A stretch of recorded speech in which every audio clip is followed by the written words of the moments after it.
So, Jeff, thank you very much for coming. Thank you, David. It's great to be here. So let's start by me asking you this. We announced that you were coming here in May. Since that time, your stock is up by about $250 billion. Do you attribute some of that increase to the knowledge that people think if you're so smart as to come here, you must be really good at running your company? It's clearly completely causal. I mean, I would recommend that to any CEO. Now, your stock is actually up 70% this year. Is there one thing that you think is responsible for that, or several things? Because 70% is pretty good. No, I have been lecturing. We have all hands meetings at Amazon, and for 20 years, ever since we've been public, 21 years now, in 1997, at almost every all hands meeting, I say, look, when the stock is up 30% in a month, don't feel 30% smarter.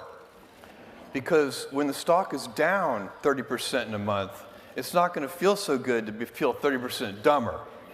And that's what happens. You know, the great quote that Warren Buffett brings up all the time, but Benjamin Graham said, which is, in the short run, the stock market is a voting machine. In the long run, it's a weighing machine.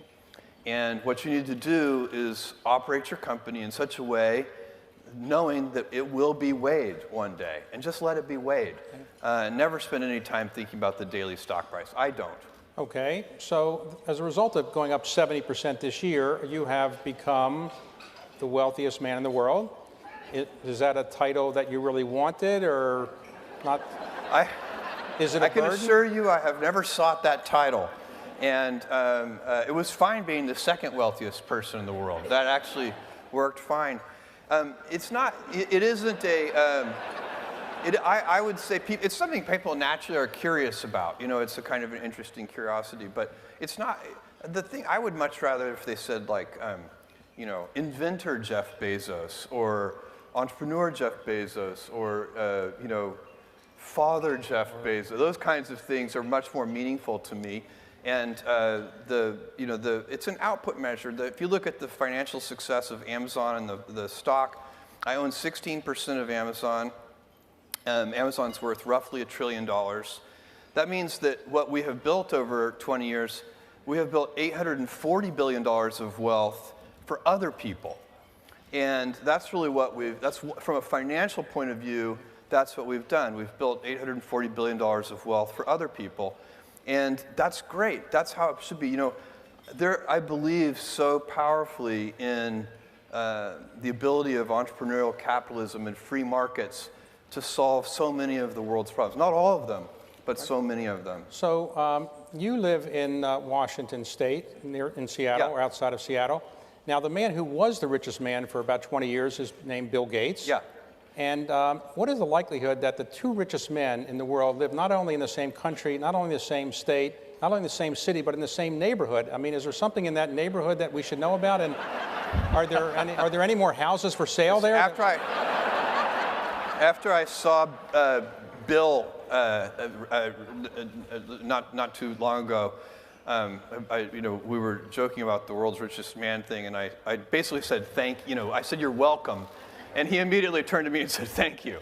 But no, Medina is a great little, it's a suburb of Seattle, and I don't think there's anything special in the water there. And right.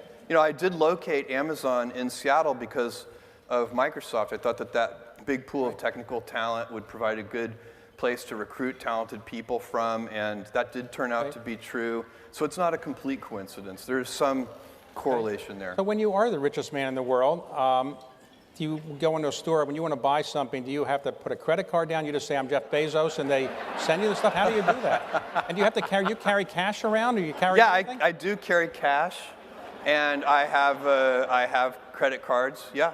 And if your credit card... I have to show my driver's license, and But have you ever had a credit card denied?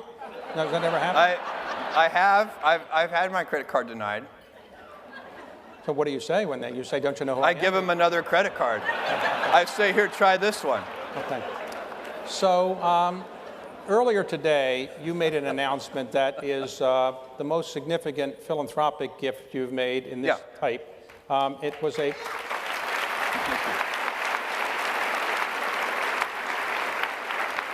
about a year ago, you said you wanted to look for some good philanthropic ideas, and you got, I think, 47,000 of them, and you reviewed them. And how did you decide where to put this $2 billion? And would you describe exactly what you're going to do? Well, that process was very helpful. So I solicited ideas, kind of crowdsourced, and I got literally, as you said, something like 47,000, maybe even a little more. Some of them came to my inbox. Most of them came on social media. And I read through thousands and thousands of them. My office kind of correlated them all and put them into buckets. And there were some themes that emerged. But the other thing that's fascinating about that kind of exercise is you see just how long-tailed it is. People are interested in trying to help the world in so many different ways. And it's all the things you would expect. It's, but also some more unusual things. But it's, some people are very interested in the arts and opera, and they think that's underfunded. And a lot of people are interested in medicine and particular diseases and think that those deserve more R&D dollars. All these things are correct. A lot of people are very interested in homelessness, including me. A lot of people are very interested in education of all kinds of, both kind of college scholarship type education, but also apprenticeship programs, or you name it, and people are interested in education. I'm very interested in early education, and the apple doesn't fall far from the tree. My mother has become, in running the Bezos Family Foundation, she has become an expert in early education. I'm a student of Montessori schools. I started at Montessori when I was 2 years old, and the teacher complained to my mother, the Montessori school teacher complained to my mother that I was too task-focused and that she couldn't get me to switch tasks, so she would have to just pick up my chair and move me. And by the way, I think that's, if you ask the people who work with me, that's still probably true today. Did that teacher ever call you since and said she was responsible for your success? Has she ever called you? No? No, I'm in touch with several of my high school and elementary school teachers, though, but I don't know any of my Montessori school teachers. Okay. So the gift that you're giving, essentially, you're going to have some for preschool for children who need preschool, free preschool. Yeah, full tuition preschool, Montessori-inspired. I'm very excited about that because I'm going to operate that. That's going to be an operating nonprofit. I'm going to hire an executive team. There's going to be a leadership team. We're going to operate these schools, and we're going to put them in low-income neighborhoods. It's just, there's no doubt. We know for a fact that if a kid falls behind, it's really, really hard to catch up. And if you can give somebody a leg up when they're 2, 3, or 4 years old, by the time they get to kindergarten or first grade, they're much less likely to fall behind. It can still happen, but you've really improved their odds. And a lot of, probably most of the people in this room have been very mindful about making sure that their kids got very good preschool educations and got that kind of head start. That head start compounds fantastically. If you can get that, starting at age 2, 3, 4, there's a powerful compounding effect there. So it's highly levered. That's all that really means. The money spent there is going to pay gigantic dividends for decades. So, and the other part of your gift will be to give awards out to... Yes, and that's going to be more traditional grant-making philanthropy. So there, I'm going to identify, with the help of a team, I'm going to identify that we're going to hire, be a full-time team, identify and fund, vet and fund family homeless shelters. And that will be, you said you would give an initial $2 billion. Yeah. You expect to add to that? Yeah, it's day one. Everything I've ever done has started small. Amazon started with a couple of people. And Blue Origin started with 5 people, and the budget at Blue Origin was very, very small. Now the budget at Blue Origin approaches $1 billion a year. And next year it'll be more than $1 billion. So in Amazon, it literally was 10 people. Today it's 500,000 people, but it's hard to remember for you guys, but for me it's like yesterday I was driving the packages to the post office myself and hoping one day we could afford a forklift. And so for me, I've seen small things get big, and it's part of this day one mentality. I like treating things as if they're small. Amazon, even though it is a large company, I wanted to have the heart and spirit of a small one. And so anyway, the Day One Foundation is going to be like that. We'll wander a little bit too. So we have some very specific ideas of what we want to do, but I believe in the power of wandering. All of my best decisions in business and in life have been made with heart, intuition, guts, not analysis. When you can make a decision with analysis, you should do so. But it turns out in life that your most important decisions are always made with instinct, intuition, taste, heart. And that's what we'll do with this Day One Foundation, too. It's part of that Day One mentality. As we go about, building out this network of nonprofit schools, we'll learn new things, and we'll figure out how to make it better. So one of the decisions that you were doing by... And the customer is going to be the child. This is so important because that is the secret sauce of Amazon, where there are several principles at Amazon, but the number one thing that has made us successful by far is obsessive, compulsive focus on the customer as opposed to obsession over the competitor. And I talk so often to other CEOs and some other CEOs and also founders and entrepreneurs. And I can tell that even though they're talking about customers, they're really focusing on competitors. And it is a huge advantage to any company if you can stay focused on your customer instead of your competitor. So then you have to identify who is your customer. So at the Washington Post, for example, is the customer the people who buy advertisements from us? No, the customer is the reader. Full stop. The customer is the reader. And then, by the way, where do advertisers want to be? Advertisers want to be where there are readers. So it's really not that complicated. It comes around really well. And in the school, who are the customers? Is it the parents? Is it the teachers? No. It is the child. And that's what we're going to do. We're going to be obsessively, compulsively focused on the child. We're going to be scientific when we can be. And we're going to use heart and intuition when we need to. When you use your intuition and make decisions, where is the intuition leading you now on your second headquarters? All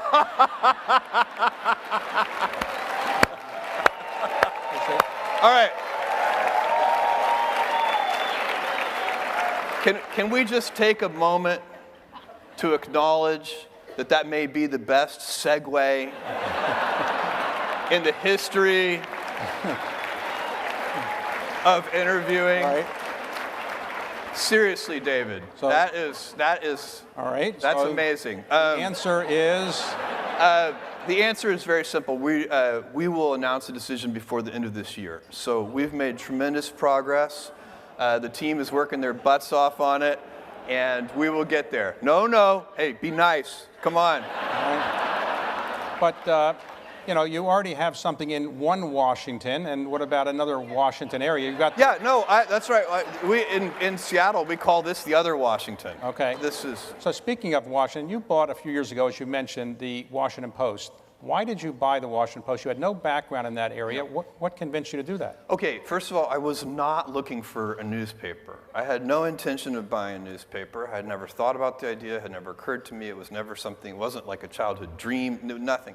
And my friend, Don Graham, who at that time I had known 15 years, I know him 20 years now, he approached me through an intermediary and wanted to know if I would be interested in buying the Washington Post. And I sent back word that I would not because I didn't really know anything about newspapers. And Don, over a series of conversations, convinced me that that was unimportant because we had, inside the Washington Post, we have so much talent that understands newspapers. That wasn't what the problem was. What they needed was somebody who had an understanding of the internet. And so that was the first thing. That's kind of how it got started. And then I did some soul searching. And again, my decision-making process, something like this, would definitely be intuition and not analysis. The financial situation of the Washington Post at that time, this is 2013, was very upside down. And is a fixed cost business, and they had lost a lot of revenue over the previous 5 or 6 years. not through any fault of the people working there or of the leadership team. All of the paper had been managed very, very well. The problem was a secular one. The internet was just eroding all of the traditional advantages that local newspapers had, all of them. I mean, it was just taking away every gift that a local newspaper had was kind of systematically removed by the internet. And so that's why you see this. It's a profound problem across local newspapers all around the country and, in fact, the world. And so I had to do some soul searching, and I said, you know, is this something I want to get involved in? If I'm going to do it, I'm going to put some heart into it and some work into it. And I decided I would only do that if I really believed it was an important institution. And I said to myself, if this were a financially upside down, salty snack food company, the answer would be no. And, but it was as soon as I started thinking about it that way, I was like, this is an important institution. It is the newspaper in the capital city of the most important country in the world. The Washington Post has an incredibly important role to play in this democracy. There's just no doubt in my mind about that.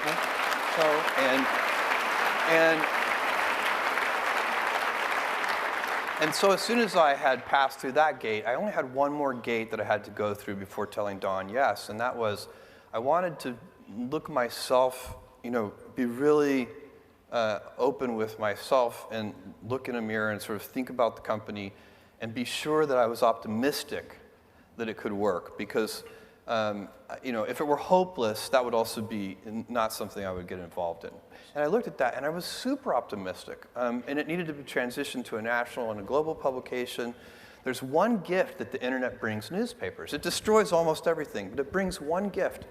And that is free global distribution. In the old days of paper newspapers, you would have to build printing plants everywhere and your logistics operations to have a truly global newspaper or even a national newspaper, super expensive, heavy CapEx investments. That's why so few papers actually became national or global. Not really no global ones to speak of, depending on what you count.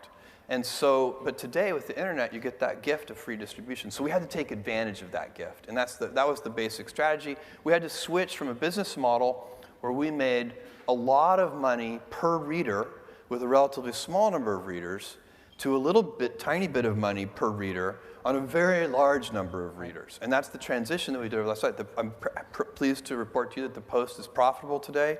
The newsroom is growing. It's been growing every year since I've been there. Marty Barron, who leads the newsroom, is killing it. I think he's the best editor in the newspaper business. We have Fred Ryan, who is the publisher, Fred Hyatt at the editorial page. They're killing it. Shailesh, our head of technology, is a superstar. So we are, you know, it's working, and I'm so proud of that team. And I know for a fact when I'm 80, or let's say, I always project myself forward to age 80, but as I get older, I'm starting to do 90.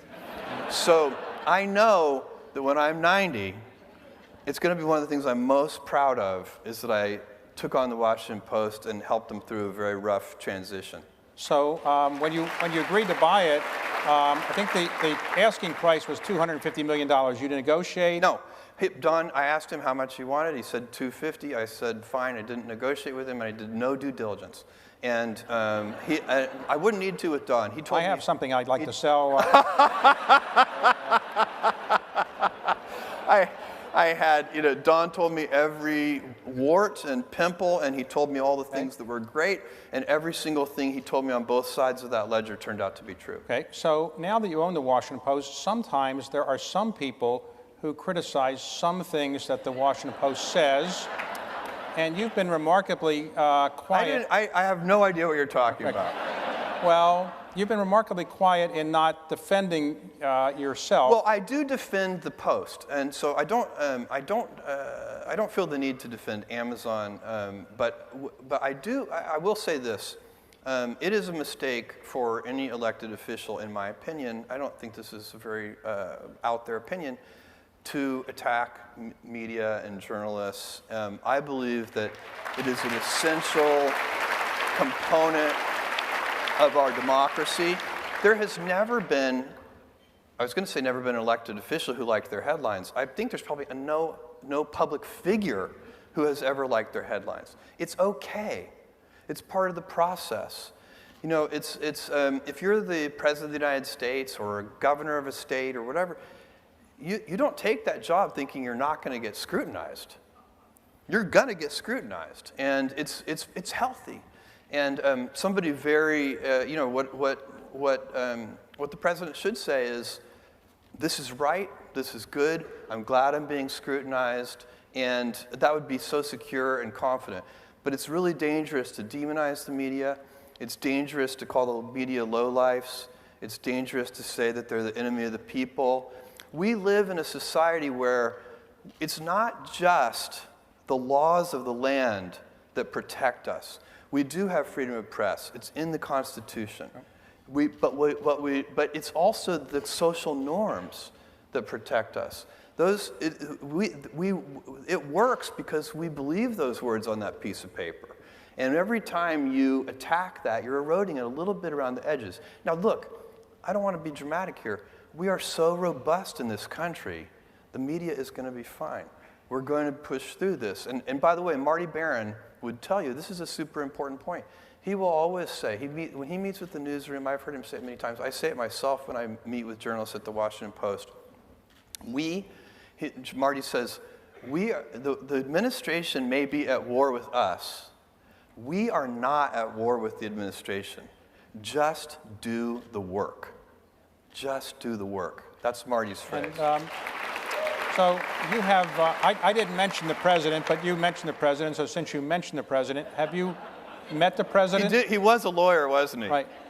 So you've met the president on a couple occasions, and yeah. You talked to him very much. Does he call you in for lunch or dinner? Or not that much? Well, I'll keep my conversations with the president to myself. But yes, I've had a couple of conversations with him. And this doesn't make you think you want the job yourself, though, right? It's not a job you would ever aspire to. Are you asking me if I would run for president? Yes. I'll be your VP. You run. You run. Well, no, I think you'd be a better candidate. But, Jeff, let's talk about how you came to the situation where you are today. So you grew up in Texas initially. Yes. I was born in Albuquerque. All right. But I left when I was 3 or 4, and I moved to Texas. You moved to Texas, and from early age, were you a pretty smart student, and your teachers tell you this, you know, you were good, or? I have always been academically smart, and that, you know, by the way, the older I get, I realize how many kinds of smart there are.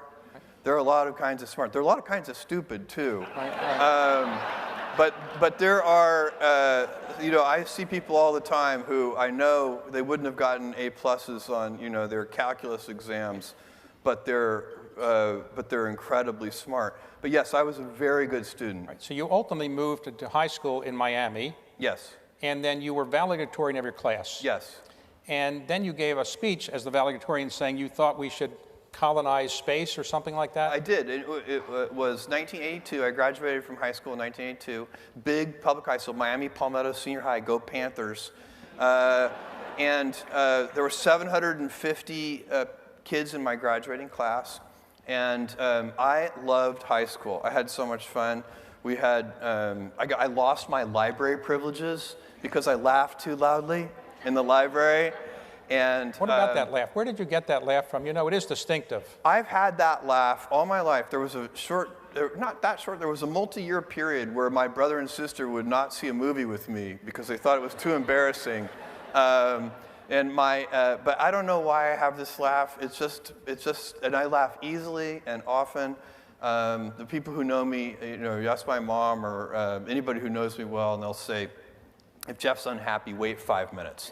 And I can't maintain unhappiness. I guess I have, you know, good serotonin levels or something. So you graduated as valedictorian. You decided to go to Princeton. How come you decided to go to Princeton? Because I wanted to be a theoretical physicist. And so I went to Princeton, and I was a really good student, as I pointed out already. I got A+s on almost everything. I was in the honors physics track, which starts out with 100 students, and by the time you get to quantum mechanics, it's like 30. So I'm in quantum mechanics. I think this is like junior year. And I've also been taking a bunch of computer science classes and electrical engineering classes, which I'm also enjoying. And I can't solve this partial differential equation. It's really, really hard. And I've been studying with my roommate, Joe, who also is really good at math. And the two of us worked on this one homework problem for 3 hours and got nowhere. And we finally said, we looked up at each other over the table at the same moment. We said, Yo Santa. Because Yo Santa was the smartest guy at Princeton. And we went to Yo Santa's room, and he was Sri Lankan. And in the Facebook, which was an actual paper book at that time, his name was 3 lines long, because I guess in Sri Lanka, when you do something good for the king, they give you an extra syllable on your name. And so he had a super long last name, the most humble, wonderful guy. And we show him this problem. And he looks at it, he stares at it for a while, and he says, cosine. And I'm like, what do you mean? He's like, that's the answer. And I'm like, that's the answer? And he's like, yeah, let me show you. So he brings us into his room. He sits us down. He writes out 3 pages of detailed algebra. Everything crosses out, and the answer is cosine. And I said, listen, Yo Santa, did you just do that in your head? And he said, no, that would be impossible. 3 years ago, I solved a very similar problem, and I was able to map this problem onto that problem, and then it was immediately obvious that the answer was cosine. And that was an important moment for me, because that was the very moment when I realized I was never going to be a great theoretical physicist. And so I started doing some soul searching. I was like, that is a magic trick. The people who, theoretical physics, in most occupations, if you're in the 90th percentile or above, you're going to contribute. In theoretical physics, you've got to be like one of the top 50 people in the world, or you're really just not helping out much. And so I was very clear that I saw the writing on the wall, and I changed my major very quickly to electrical engineering and computer science. But you graduated summa cum laude? I graduated summa cum laude. Phi Beta Kappa? Phi Beta Kappa. And then you went into the highest calling of mankind, finance. Yes. I went to New York City, and I ended up working at a quantitative hedge fund run by a brilliant man named David Shaw, D.E. Shaw & Co.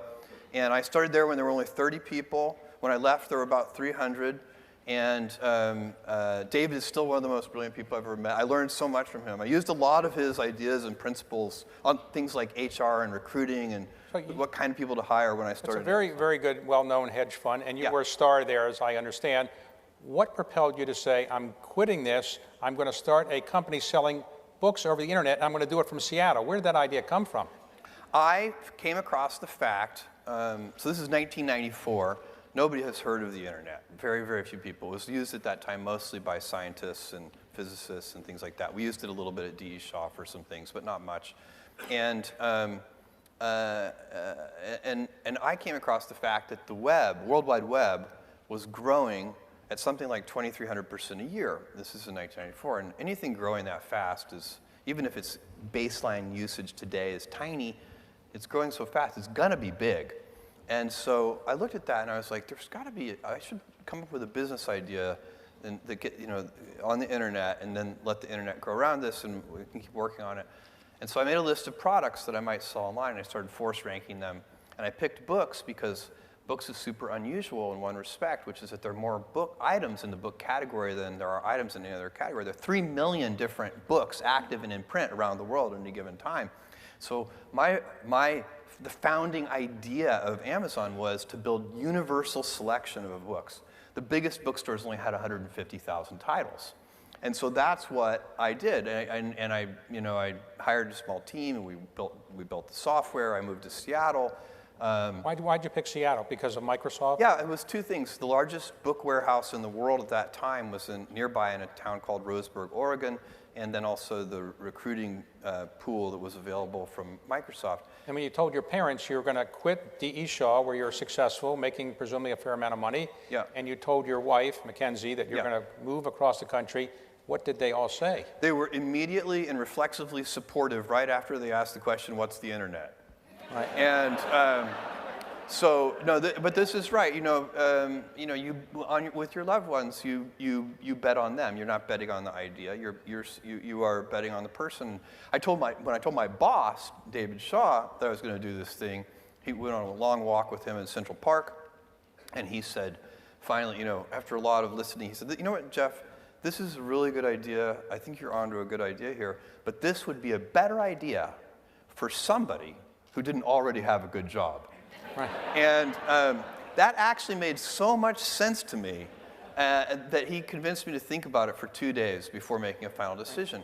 And that was, and it's one of those decisions I made with my heart and not my head. And I basically said, I don't want to regret, when I'm 80, now 90, I want to have minimized the number of regrets that I have in my life. And most of our regrets are acts of omission.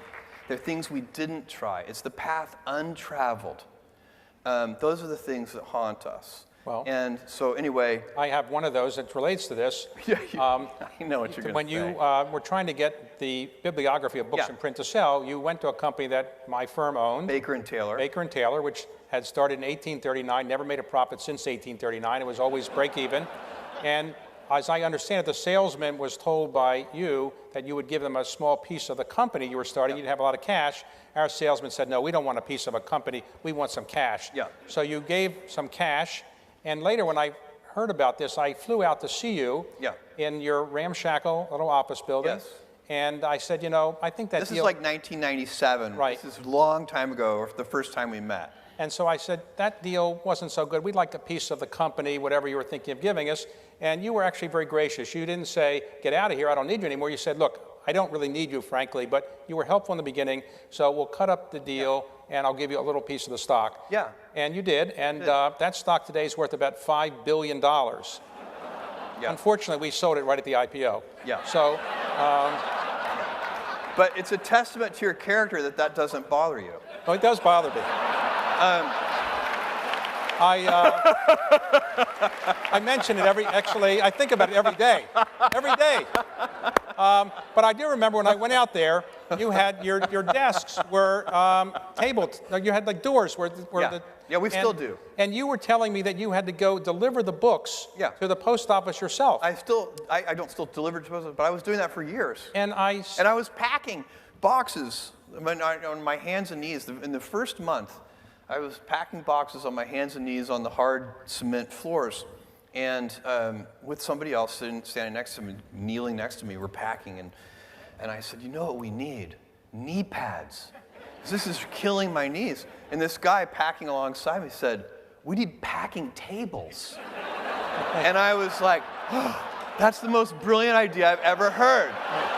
And the next day I went and bought packing tables, and it like doubled our productivity. So where did the name Amazon come from? Earth's biggest river, Earth's biggest selection. Okay, that seems simple. Was that an easy choice, or were there other candidates? Well, the first name I named it Cadabra. It's really hard to impress upon you how small this beginning was. But when I was driving to Seattle, I wanted to hit the ground running. I wanted to have a company incorporated, and I wanted to have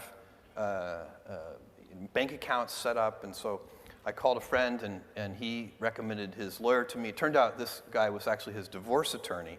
But this guy incorporated the company for me and set up bank accounts. And he said, I need to know what name you want the company to be for the incorporation papers. And I said, this is over the phone. I said, Cadabra, like abracadabra, but I just said Cadabra. And he said, Cadaver?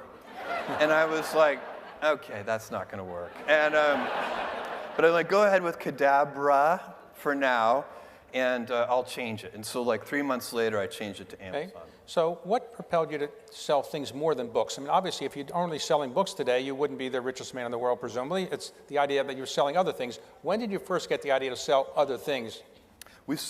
After books, we started selling music, and then we started selling videos.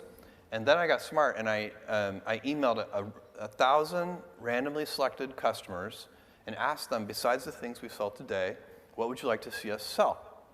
And that answer came back incredibly long-tailed. People said, basically the way they answered the question was with whatever they were looking for at that moment. So like I remember one of the answers was, I wish you sold windshield wiper blades because I really need windshield wiper blades. And I thought to myself, we can sell anything this way. And then we launched electronics and toys and many other categories over time. And the vision became, because you read the original business plan, it's just books. Well, in 1997, you went public. Yeah. And the value of the company was under $1 billion then, maybe 600 million or something. Three something, I think. Right. At our IPO. So. And then went underwater for a while. Right. Your stock at one point, I think, went to $100, but then it went down to $6 or something like that. At the peak of the internet bubble, our stock peaked somewhere around $113. Okay. And then after the internet bubble, busted open, our stock went down to $6. It went from 113 to 6 in less than a year. So my annual shareholder that year starts with a one-word sentence, and that one-word sentence is the word ouch. So most of those internet companies of the dot-com era are out of business. Yeah. You survived. What was that made you to survive, and virtually the rest of them are gone? Well, that whole period is very interesting because the stock is not the company, and the company is not the stock. And so as I watched the stock fall from 113 to 6, I was also watching all of our internal business metrics, number of customers, profit per unit, everything you can imagine, defects, et cetera.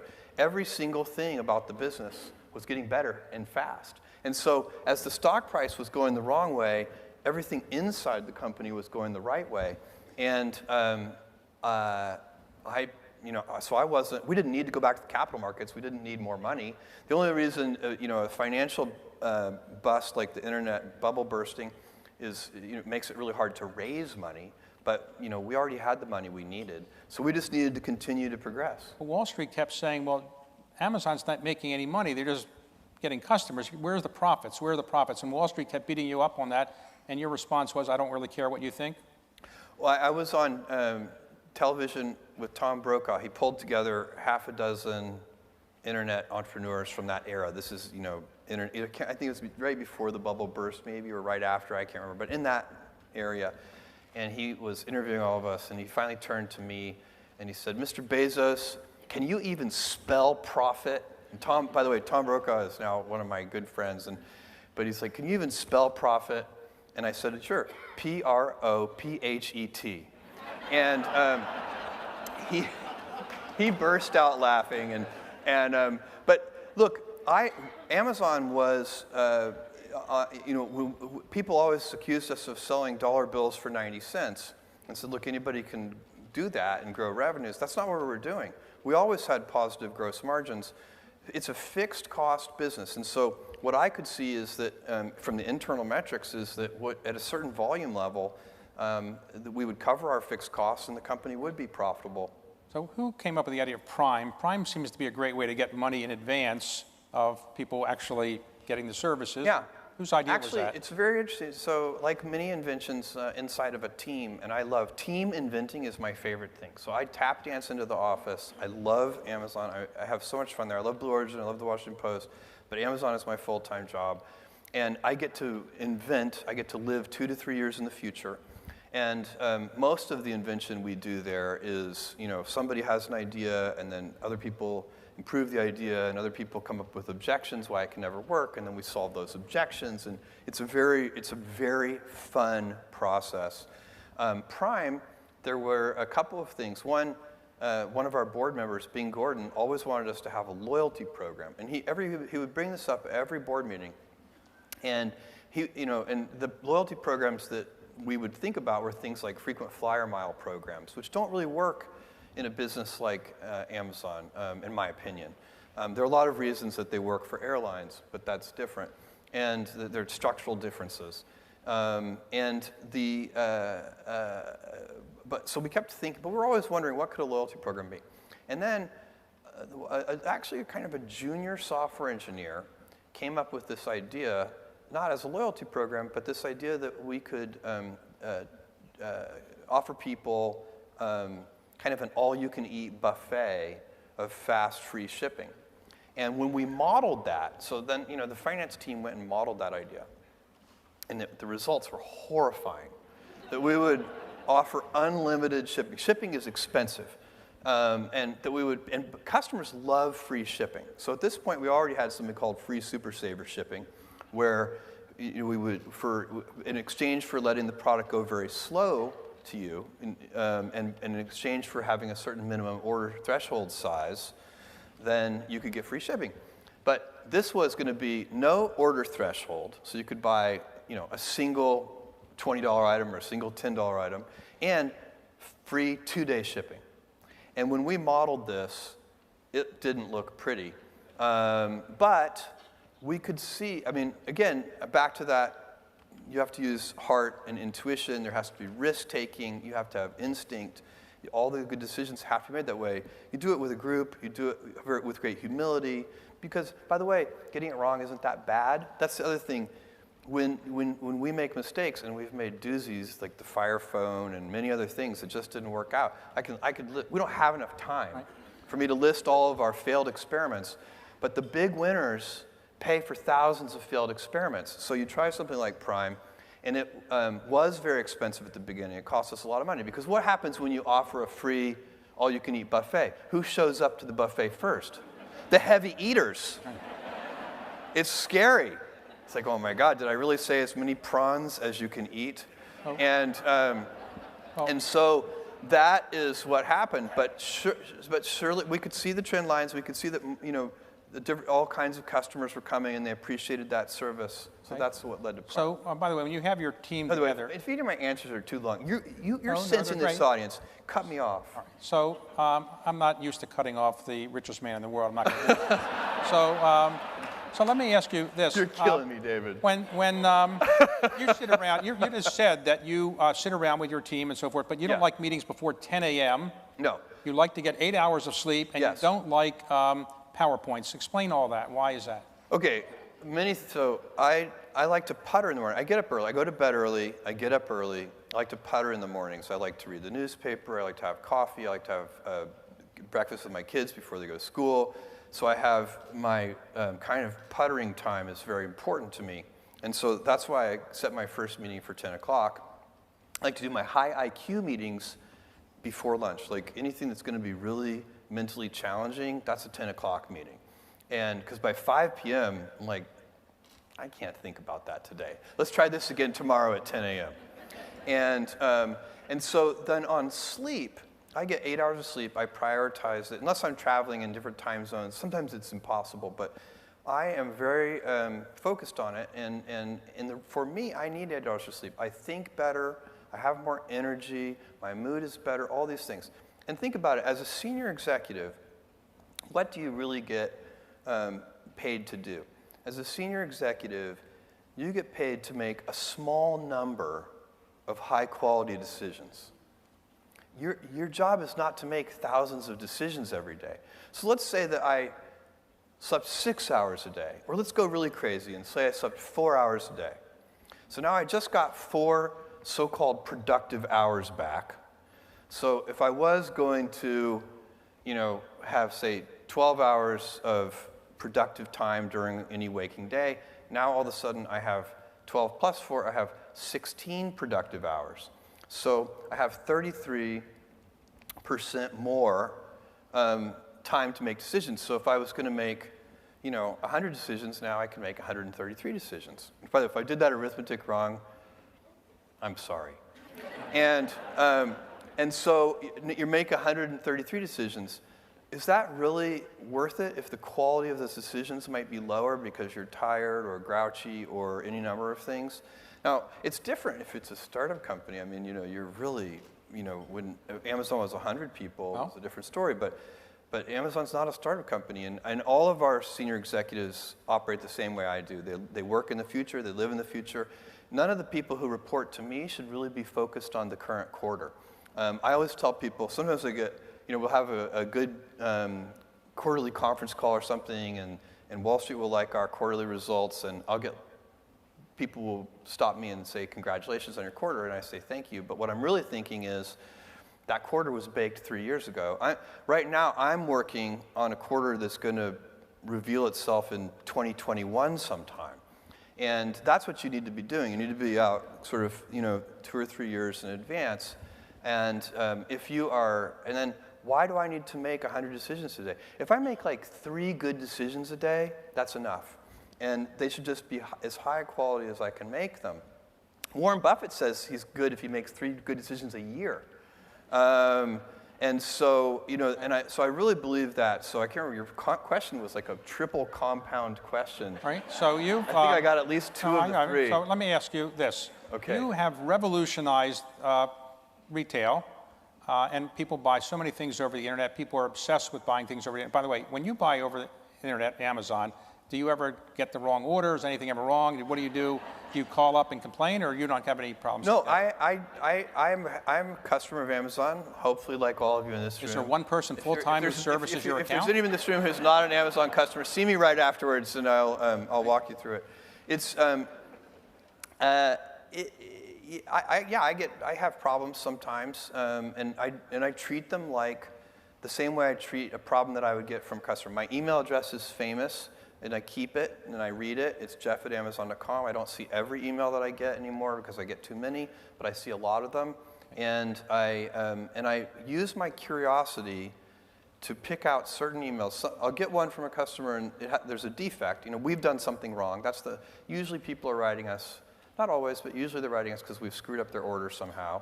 And so I'm looking at this, and for some reason, something seems a little odd about that one. And so I'll ask the team to do a case study and find real root cause, or causes, it's usually causes, real root causes, and then real root fixes. So that when you fix it, you're not fixing it for that one customer, you're fixing it for every customer. And that process is a gigantic part of what we do. So I would treat if I have a failed order or some bad customer experience, I would treat it just like that. So you've revolutionized retail, as I say, but now you are in the bricks and mortar business. You bought Whole Foods. Yeah. What was the theory behind buying something that doesn't sell things over the internet? Well, we're very interested in physical stores, and I've been asked for years, we ever open physical stores? Literally 20 years I've been asked the question, and I always say yes, but only when we have a differentiated offering, something that's not me too. Because that space, physical stores, is so well served. If we offer a Me Too product offering, it's not going to work. And it's also just, we're not very good at that. Whenever we've tried dabbling in something that's a Me Too service, we tend to get beaten. It doesn't work. Our culture is much better at pioneering and inventing, and so we have to have something that's different. And that's what Amazon Go is. It's completely different. The Amazon bookstore, completely different. And we have ideas about how to merge Prime and Whole Foods to make that. Those are still rolling out. You haven't seen them yet. But to use Amazon Prime to make Whole Foods a very differentiated experience and continue to add technology to that. And and so basically Whole Foods, I love, whenever I'm talking to, Amazon buys a lot of companies. Usually they're much smaller than Whole Foods, but we buy a bunch of companies every year. And I'm always trying to assess, when I meet with the entrepreneur who founded the company, I'm always trying to figure out one thing first and foremost. Is that person a missionary or a mercenary? And the mercenaries are trying to flip their stock. The missionaries love their product or their service and love their customer and are trying to build a great service. By the way, the great paradox here is that it's usually the missionaries who make more money. And you can tell really quickly just by talking to people. And when I met John Mackey, who's the founder of Whole Foods, it's a missionary company. He's a missionary guy. And so what we're going to be able to do is take some of our resources, some of our technological know-how, and expand the Whole Foods mission. They have a great mission, which is to bring nourishing food to everybody, organic, nourishing food to everybody. And but we have a lot to bring to that table in terms of resources, but also in terms of operational excellence and in terms of technology know-how. Now, one of the other companies you started within your company, which is technologically a superior company, is Amazon Web Services. Where did that idea come from? AWS has been, we started it, I don't know, a long time ago now, 15 years ago, and worked on it behind the scenes for a long time, and then finally launched it. It has become a very large company, and at AWS, we completely reinvented the way that companies buy computation. So traditionally, if you're a company and you needed computation, you would build a data center. And you'd fill that data center with servers, and you'd have to upgrade the operating systems of those servers and keep everything running, and so on and so on. None of that added any value to what the business was doing. It was kind of price of admission, undifferentiated heavy lifting. And what we saw at Amazon is we were doing that. We were building data centers for ourselves, just like that. And what we saw is there was tremendous waste of effort between our applications engineers and our networking engineers, the ones who run the data centers. And they were having to have lots of meetings and planning fleet sizes and all these non-value added tasks. And we said, look, what we can do is develop a set of hardened APIs that allow these two groups, the applications engineers and the networking engineers, to have roadmap meetings instead of these fine-grained meetings. And then we'll expose those APIs to the applications engineers, and they can just take as much compute resources as they want. And as soon as we hatched that plan, it became immediately obvious to us. We were just going to do that for ourselves. And as soon as we did that, it was immediately obvious that every company in the world was going to want this. And then a business miracle happened. This never happens. This is like the greatest piece of business luck in the history of business, so far as I know. We faced no like-minded competition for 7 years. It's unbelievable. And I'll give you, when I launched Amazon.com in 1995, Barnes & Noble launched BarnesandNoble.com in 1997. 2 years. That's very typical if you invent something new. We launched Kindle. Barnes & Noble launched Nook 2 years later. We launched Echo. Google launched Google Home 2 years later. When you pioneer, if you're lucky, you get a 2-year head start. Nobody gets a 7-year head start. And so that was incredible because, and I think it was a whole confluence of things. I think that the big established enterprise software companies did not see Amazon as a credible enterprise software company. And so we had this long runway to build this incredible, feature-rich, and it's just so far ahead of all the other products and services available to do this work today. And the team doesn't let up. This team, led by Andy Jassy, and Teresa's here somewhere. Where are you, Teresa? Teresa's, everybody here in Washington knows Teresa. But this team is just, they're killers. I mean, they're just innovating on the product side so rapidly, and they're running everything so well. I'm incredibly proud of them. But Amazon itself has virtually no competition in its online sales. So who is number 2 to you on online sales? There's virtually nobody. Our competition is where we elbow for customers is in the physical world. So in other words, when people are choosing between us, we're about 40% of online sales, but we're one low single-digit percentage of retail sales. So 97, 98% of sales, 85% of sales is still, or more, is still in the physical world. So that's where we face competition. But do you worry that the U.S. government might come along, or the European government say, you're so big, you're so powerful, that even though you haven't done anything that is traditionally monopolistic, you're just too powerful, and some regulatory thing could come and impair your business? Well, here's what I think about that. I have a couple. I get asked this question frequently. I thought it was an original question. No, sorry. You do that sometimes, but that's not one of them. My view on this is very simple. All big institutions of any kind are going to be and should be examined, scrutinized, inspected. Governments should be inspected.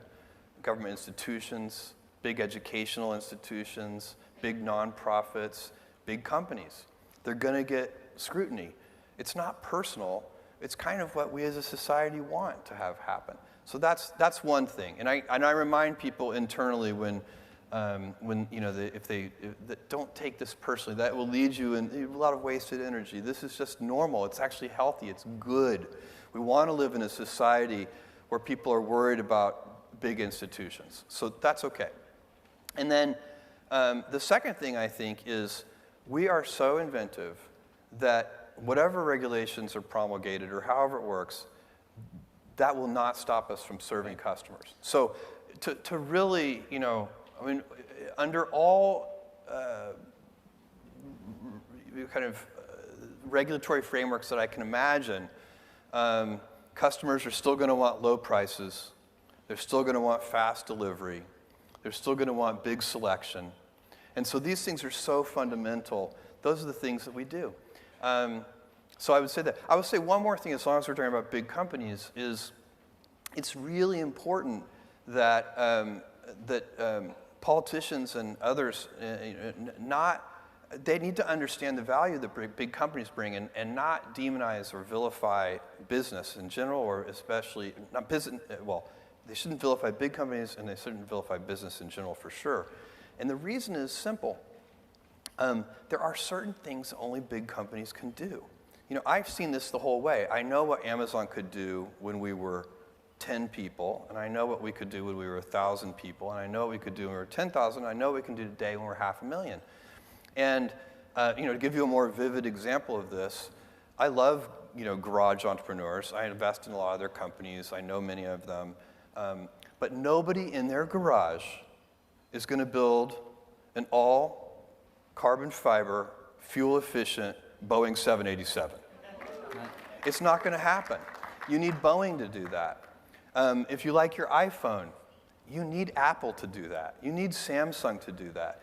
These are things that, you know, that a well-functioning, the entrepreneurial capitalism does those kinds of things very well. And then there are market failures where nobody takes care of you know, this is, you know, then you look towards philanthropy and towards government. So you need different models for different things. But you definitely, this world would be really bad without Boeing and without Apple and without Samsung and so on. So one of your passions is not just Amazon, but it's outer space and space travel and Yeah. Blue Origin. So you've started Blue Origin a little bit in secret, then you made it public. You're putting $1 billion or more of your own personal capital into it every year. Next year it'll be more for the first time. All right. And what are you going to get out of it? Are we going to have people going into space? What is the purpose? This is this is the most important work I'm doing, and I have great conviction about that. It is it's a simple argument. This is the best planet. We have now sent robotic probes to every planet in this solar system. Believe me, this is the good one. My friends who say they want to move to Mars, I say, look, do me a favor, move to the top of Mount Everest for a year first, because that's a garden paradise compared to Mars. And so this gem of a planet, we're finally, as a species, big enough to really impact it. And so, you know, for thousands and thousands of years, Earth was really big and humanity was really small. That's not true anymore. And so we face a choice as we move forward. We're going to have to decide whether we want a civilization of stasis, which we could do. That's a legitimate choice. What does it mean? It means we will have to cap population. We will have to cap energy usage per capita. So people don't think about how much energy they use. Your metabolic rate, as an animal, you use about 100 watts of power. So you use about the same amount of power as a 100-watt light bulb. But your civilizational metabolic rate as a human living in the developed world, so now this is a developed world figure, is more than 10,000 watts of power. That's how much you're using when you know, because just going about your life. All these lights and driving your cars and your vehicles and flying across the country and whatever you're doing that uses energy, you're using on average about 10,000 watts. And the less developed world, by the way, they want to be where we are. So there's going to be a lot of energy used. Energy usage for a long, long time has been growing at, you know, a few % a year, even as efficiency has grown very fast. So we're always getting more efficient, and even though we're getting more efficient, we keep using more energy. And that's a big part of the reason. Energy is so fundamental. That's a big part of the reason that we have the, you know, we have the lifestyle we have as the modern civilization. It takes a lot of energy. And so do you want that to continue for your grandchildren and your grandchildren's grandchildren? In other words, I want my grandchildren's grandchildren to be using way more energy per capita than I am. And I would like to see not have a population cap. I wish there were 1 trillion humans in the solar system. Then there would be 1,000 Einsteins and 1,000 Mozarts.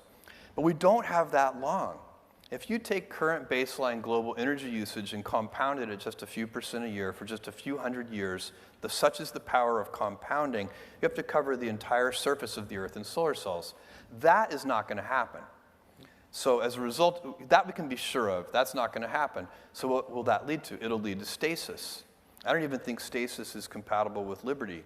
So there's all sorts of problems that we are about to face because for the first time in our civilizational history, going back thousands of years, we're now big compared to the size of the planet. We can fix that problem, but we can fix it in exactly one way, by moving out into the solar system. And so my role in that is I want to build reusable space vehicles. That's the heavy lifting. Amazon was able to get started with only $1 million in capital, and because I got to ride on the back of the credit card system, I got to ride on the back of the pre-existing transportation network that could deliver packages, the pre-existing telecommunications network that could allow people to connect to our servers, all of that would have been hundreds of billions of dollars in CapEx, but the heavy lifting was already in place. And that's what allowed Facebook, if you think about it, 2 kids in a dorm room made this $500 billion market cap company in an incredibly less than 2 decades. That's unbelievable. And so, but that can't happen in space. There's no way 2 kids in a dorm room can start a space company of any significance because the price of admission is so high. And so I want to build space infrastructure so that the next generations of people can use that infrastructure the same way I used UPS and FedEx and so on to build Amazon. And so that's what Blue Origin is all about. So do you ultimately want that to be your legacy, or Amazon, and what would you like to have as your legacy? World's oldest man. That's a famous line I like, but the real thing is, it'll be whatever it's going to be. I'm going to be proud of the things I live my life in such a way that when in a quiet moment of reflection and I'm thinking back on my life, that I have as few regrets as possible. And I don't, what will my legacy be? I have no idea. And I don't even want to spend a lot of time thinking about it. Do you intend to give away the bulk of your fortune at some point in your lifetime? I tend to give away, I don't know how much of it I'm going to give away. I'm also going to invest a lot of it in Blue Origin. So for me, I start with mission. And I think, we have so far figured out 3 ways. If you have a mission, you can do it with government, you can do it with nonprofit, and you can do it with for-profit. If you can figure out how to do it with for-profit, that has a lot of advantages for many reasons. One, it's self-sustaining. So, we don't need, here's my iPhone. The last thing we need is a nonprofit company making phones. It turns out there's a healthy, competitive ecosystem that likes to build these things. There's no market failure here. If, like the Gates Foundation, you look at room temperature vaccines, there's no market for room temperature vaccines. Anybody who can afford a vaccine can also afford a refrigerator. And so you have to start solving problems like that have no market solution. And then you get to other things like the court system and the military and so on. You can't even figure out a nonprofit model. So the real answer to your question is I'm going to give away a lot of money in a nonprofit model, but I'm also going to invest a lot of money in something that any rational investor would say is a really bad investment, which is Blue Origin, but I think it's super important. And if I can't make Blue Origin a for-profit thing, maybe I'll convert it to nonprofit at some distant point in the future. But that would be, I wouldn't want that. I want it to be a thriving ecosystem, more like UPS and FedEx. Well, the trick in living long is being healthy. How do you stay in shape? I exercise, which I enjoy. So for me, that's not a problem. And how do you deal with the wealth with respect to your children? I mean, how do you shield them from the effects of this enormous wealth? I don't really shield them. They're very, very mature. Kids are smart. They know what's going on. My oldest son, when he was 12, I asked him, do your classmates ever talk about this? He's like, oh, sure. I said, what do you tell them? He said, I tell them my life is normal to me. And I thought, wow, that's so profound, because everybody's life is normal to them. We all have that. We all share that. And when you took your oldest son to college this year, you carried his books up the steps like everybody else? Yeah, I helped him move in to his dorm and with my wife, and it was bittersweet. It was fun. It was also sad. I didn't get sad till the day before. So let's just close with your wife. We haven't mentioned her. Yeah. She's a Princeton graduate. She's a novelist, and she's been supportive of everything you're doing, right? Yeah. And you would like to say anything else about her? I was waiting for the question. Okay. We've been married 25 years. She also is a summa cum laude graduate from Princeton. We didn't meet there. We met in New York City at D.E. Shaw & Co., where we worked. We got engaged. We dated for 3 months. We were engaged for 3 months, and then got married. So our whole kind of dating engagement period was only 6 months long. I would like to take a moment to talk about my parents, if that's okay. You didn't ask me, but I would like to. They're here in the audience, and my parents are. Thank you, guys.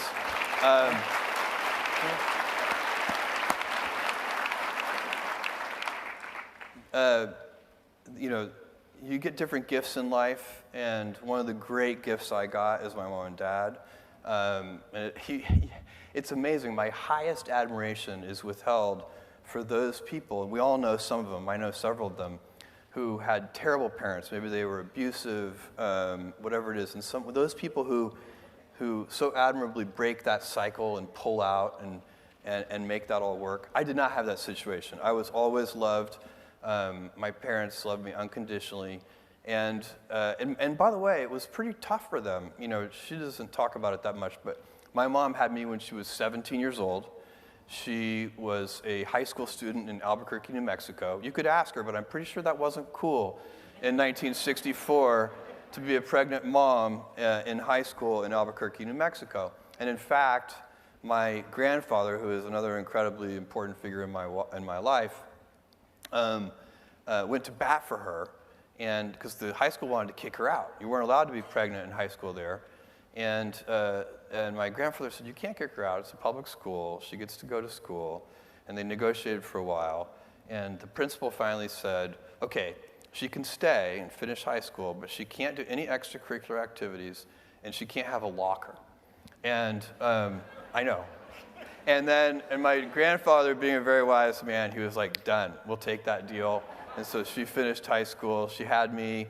And then she married my dad. My dad is my real dad, not my biological dad. His name is Mike. He's a Cuban immigrant. He came here as part of Operation Pedro Pan, and in fact was put up by a Catholic mission not too far from here in Wilmington, Delaware, and then got a scholarship to college in Albuquerque, which is where he met my mom.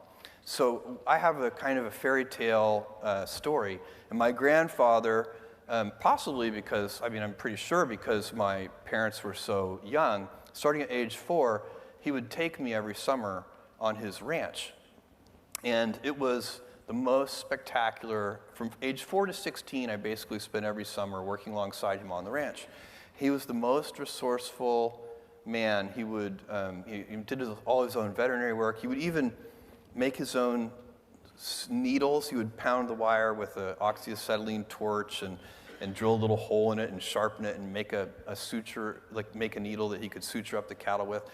Some of the cattle even survived. And he was a remarkable man and a huge part of all of our lives.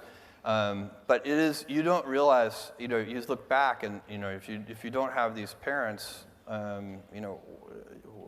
it's so important. So it's just a really big deal. And my grandfather, too, he was like a second set of parents for me. Well, Jeff, I want to thank you for a very interesting conversation, and I want to offer you the first honorary membership of the Economic Club of Washington. I hope you'll join our club when you decide ultimately to spend more time here, as we hope you will. I'd be delighted to accept. We have a few gifts for you.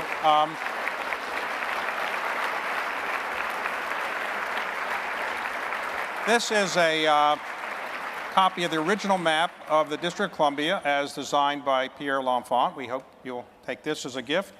We also have Thank here a leather-bound copy of the first book ever sold on Amazon. Oh, wow. Fluid Concepts and Creative Analogies. Yeah, the Douglas Hofstadter book. You got it right.